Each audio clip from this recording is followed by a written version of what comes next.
Assalamualaikum warahmatullahi wabarakatuh. Salam sejahtera buat kita semua. Salam Om Swastiastu, Namo Buddhaya, salam kebajikan. Balik lagi di channel YouTube Afif Safif, pakar sepak bola, mengomentari sepak bola dengan kebahagiaan. Halo teman-teman, baru upload lagi. Yang niatnya mau rajin upload ternyata udah ke skip 2 minggu. Kalau gue lihat dari video gue terakhir membahas sepak bola. Dan hari ini gue akan bahas seputar sepak bola, info-info terbaru, terutama di La Liga ya. Ini pecinta-pecinta La Liga nih, karena umur kita mungkin masih sepantaran atau masih ada yang di bawah gue. Dan yang lebih seru adalah sekarang Real Madrid kemarin imbang berhadapan dengan Rayo Vallecano 1-1.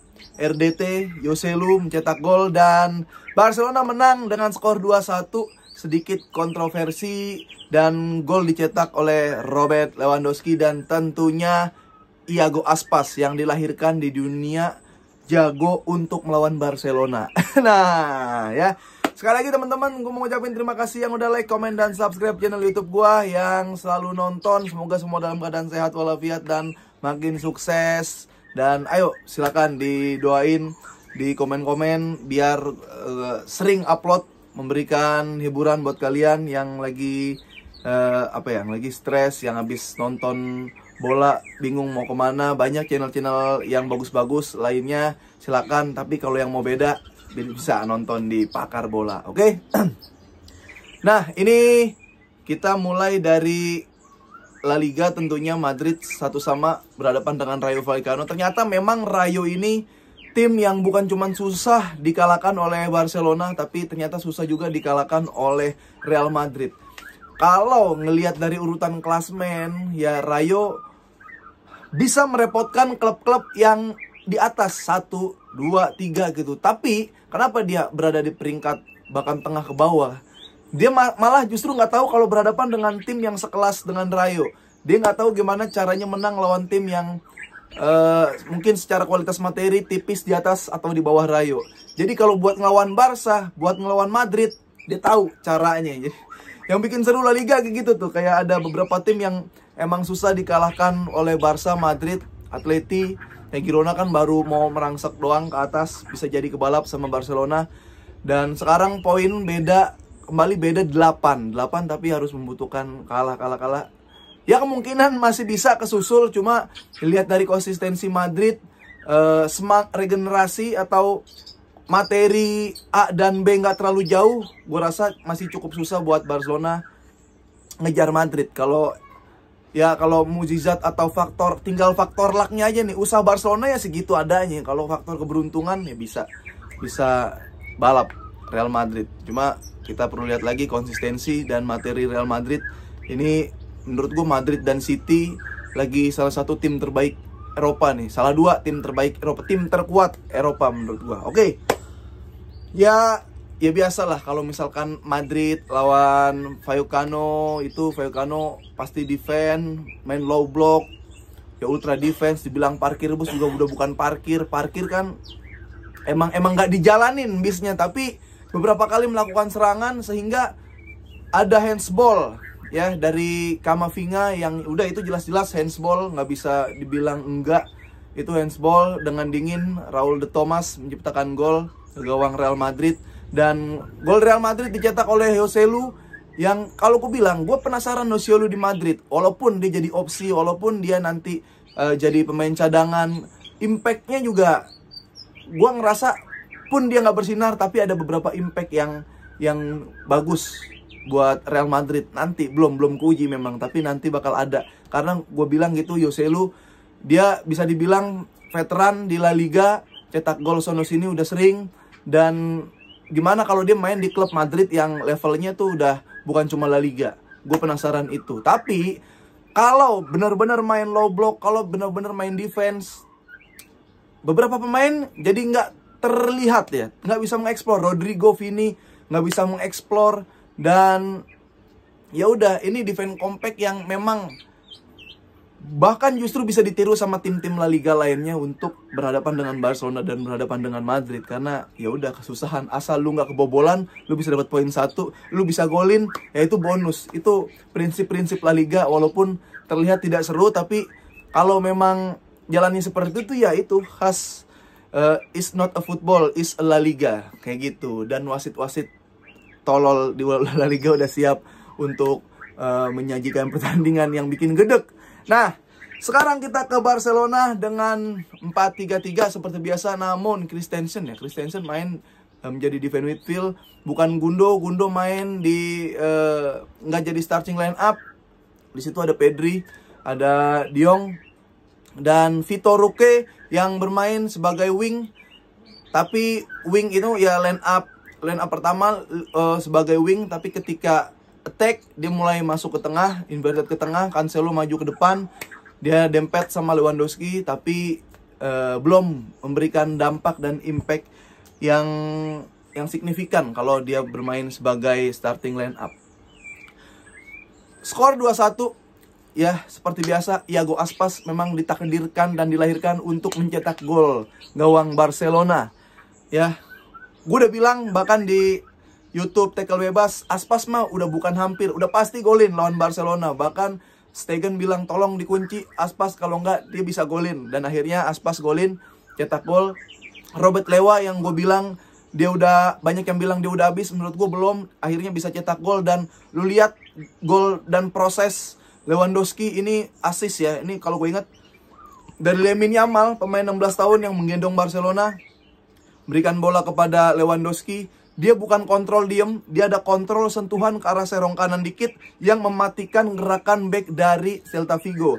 Langsung di shoot, shootingnya juga ya memang kelasnya Lewandowski seperti itu, terciptalah gol tersebut. Dan di gol terakhir ada penalti yang ketika dicek VAR pertama itu penalti gagal, memang ada sedikit langkah yang maju duluan dari kiper dari kiper Celta, akhirnya diulang, akhirnya terciptalah gol.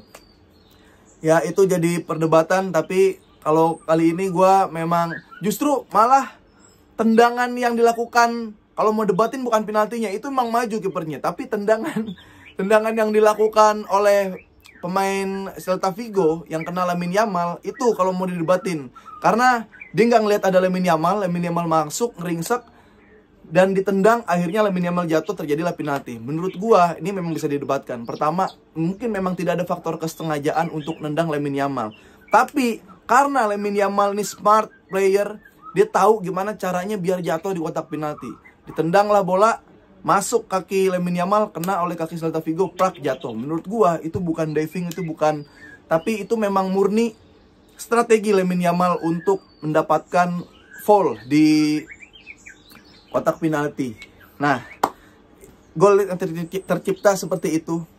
Cuma gini, gol Iago Aspas itu melalui penetrasi dari Oscar Mingueza.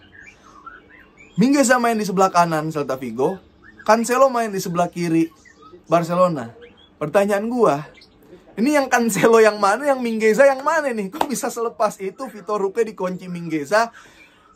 Overlap ya banyak juga Cancelo, tapi lebih efektif overlap Mingueza. Kalau lu nonton Pakar Bola dari episode sebelum, dari dulu, gue nggak suka banget yang namanya Oscar Mingueza, Ricky Puig, siapa yang tengahnya, Denis Suarez, Andre Gomez, itu pemain-pemain yang gue anti banget. Tapi kok bisa Barcelona dari sebelah kiri nggak bisa mengeksploitasi Mingueza, bahkan di overlap berhasil menciptakan gol.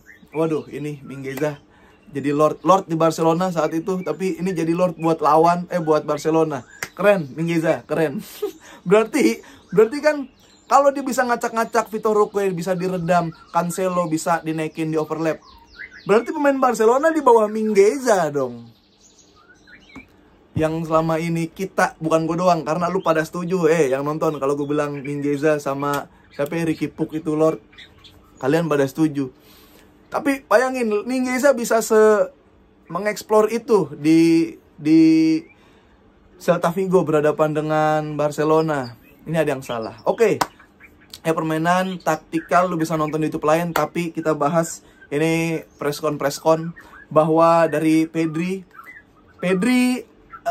ketika dia post match dia bilang Barcelona ini membutuhkan bola sirkulasi yang cepat. Kita harus sadar dan introspeksi diri masing-masing.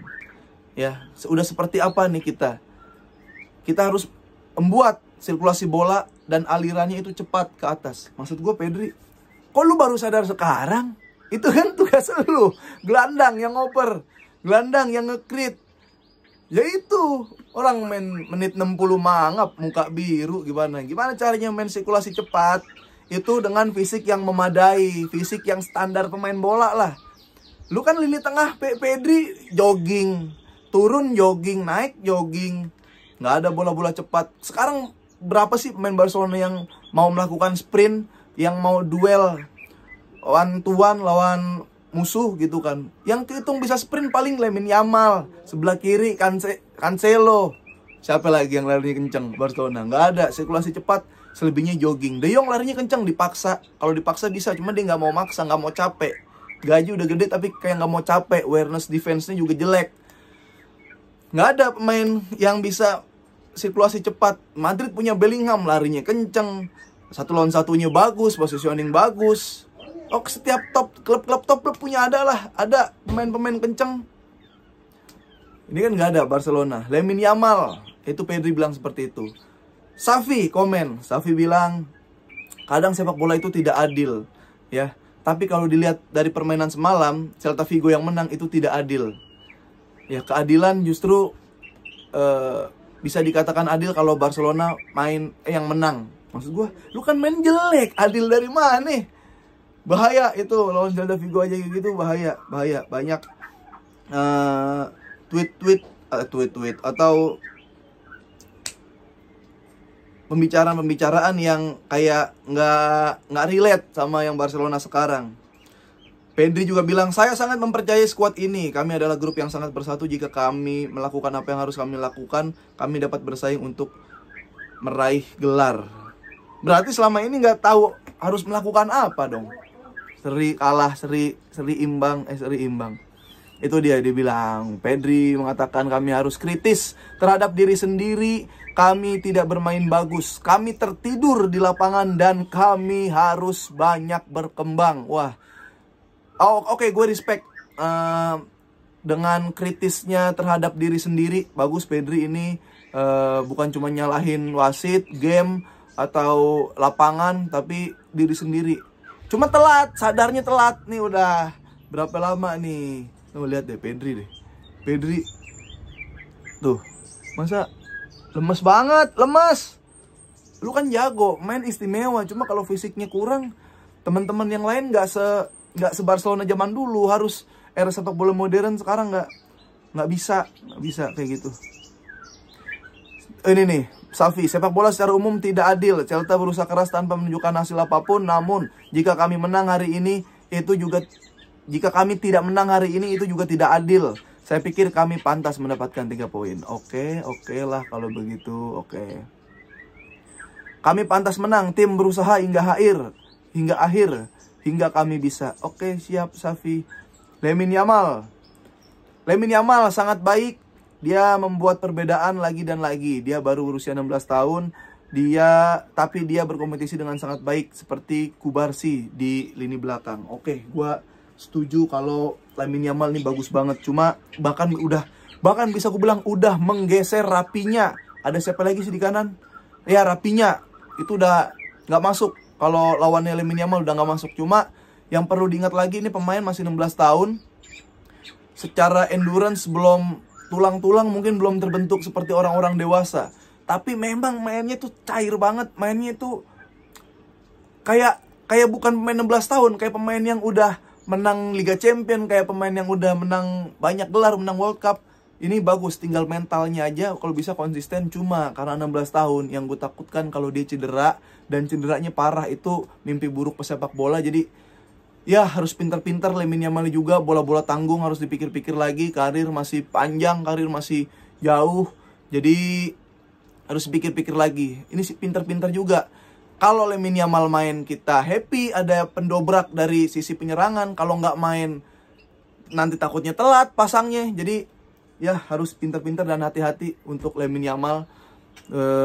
Seperti itu aja. Nanti kita ketemu lagi di Napoli. Nanti Napoli main Kamis, dan yang disiarin di TV swasta itu Barcelona-Napoli. Tapi jam 3, biasanya jam 3 sih hasilnya agak mengecewakan ya. Oke, gitu aja dulu. Jangan lupa tips and trick gue ketika nonton Barcelona.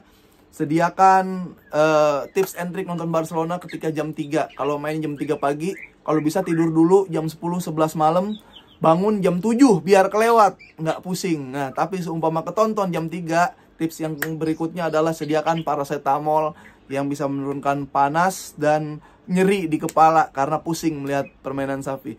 Yang ketiga, ya sediakan juga tisu kalau sedih, jadi bisa ngelap air mata yang banyak. Dan selanjutnya yang paling penting, kalau Barcelona kalah jangan lupa ke psikolog terdekat. Oke, gitu aja dulu. Sampai ketemu lagi di konten-konten berikutnya. Assalamualaikum warahmatullahi wabarakatuh. Salam sejahtera, Om Swastiastu, Namo Buddhaya, salam kebajikan.